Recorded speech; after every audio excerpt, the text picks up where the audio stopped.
Present generation వాళ్ళకి హైదరాబాద్ అనే పేరు తెలంగాణ క్యాపిటల్గా మాత్రమే తెలుసు. కానీ 1947లో భారతదేశానికి స్వాతంత్రం వచ్చిన తరువాత హైదరాబాద్ అనేది ఒక రాష్ట్రంగా ఉండేది. 1947 తర్వాత అసలు ఏం జరిగింది, అసలు హైదరాబాద్ చరిత్ర ఏంటి, ఈ వీడియోలో తెలుసుకుందాం. 1947 ఆగస్టు 15న భారత్కి స్వాతంత్రం వచ్చినప్పుడు నిజాం ప్రభువు అయిన మీర్ ఉస్మాన్ అలీ ఖాన్ భారత్లో హైదరాబాద్ను కలపడానికి నిరాకరించారు.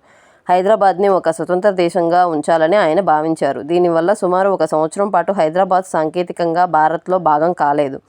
హైదరాబాద్ భారతదేశం నడిబొడ్డున ఉండడం వల్ల ఒకవేళ ఇది స్వతంత్ర దేశంగా ఉంటే ఉత్తర మరియు దక్షిణ భారతదేశం మధ్య రవాణా మరియు కమ్యూనికేషన్ కష్టమవుతుంది. అది కాక నిజాంకు మద్దతుగా కాసిం రిజ్వీ నాయకత్వంలోని రజాకార్లు అనే సైన్యం సామాన్య ప్రజలపై దాడులు చేయడం మొదలుపెట్టింది. ఇంకొక వైపు అక్కడి రైతులు నిజాంకు వ్యతిరేకంగా తిరుగుబాటు చేస్తున్నారు.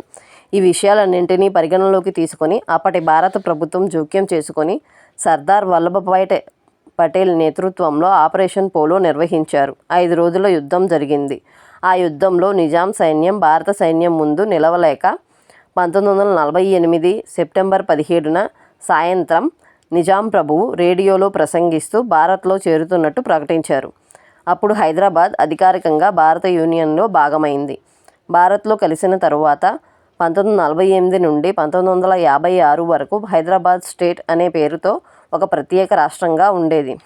అప్పటి హైదరాబాద్ రాష్ట్రంలో ఇప్పటి తెలంగాణలోని 8 జిల్లాలు, అలాగే మహారాష్ట్రలోని మరాఠ్వాడా ప్రాంతం 5 జిల్లాలు, కర్ణాటక ప్రాంతంలోని 3 జిల్లాలు ఉండేవి.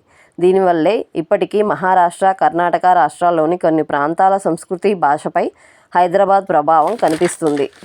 1952లో హైదరాబాద్ రాష్ట్రానికి మొదటిసారి ఎన్నికలు జరిగి బూర్గుల రామకృష్ణారావు అనే వ్యక్తి ముఖ్యమంత్రి అయ్యారు. ఆ తరువాత 1956లో భాషా ప్రాతిపదికన రాష్ట్రాలను పునర్విభజన చేశారు. అంటే హైదరాబాద్ రాష్ట్రంలోని తెలుగు మాట్లాడే ప్రాంతాలను, అంటే ఇప్పటి తెలంగాణను ఆంధ్ర రాష్ట్రంతో కలిపి ఆంధ్రప్రదేశ్ ఏర్పాటు చేశారు. మిగిలిన మరాఠీ, కన్నడ ప్రాంతాలను వరుసగా బొంబాయి, మైసూర్ రాష్ట్రాల్లో కలిపేశారు. 1956 తర్వాత ఆంధ్రప్రదేశ్లో భాగమైన హైదరాబాద్ రాష్ట్రం, అంటే ఇప్పటి తెలంగాణ, మళ్ళీ 2014లో తెలంగాణగా విడిపోయింది.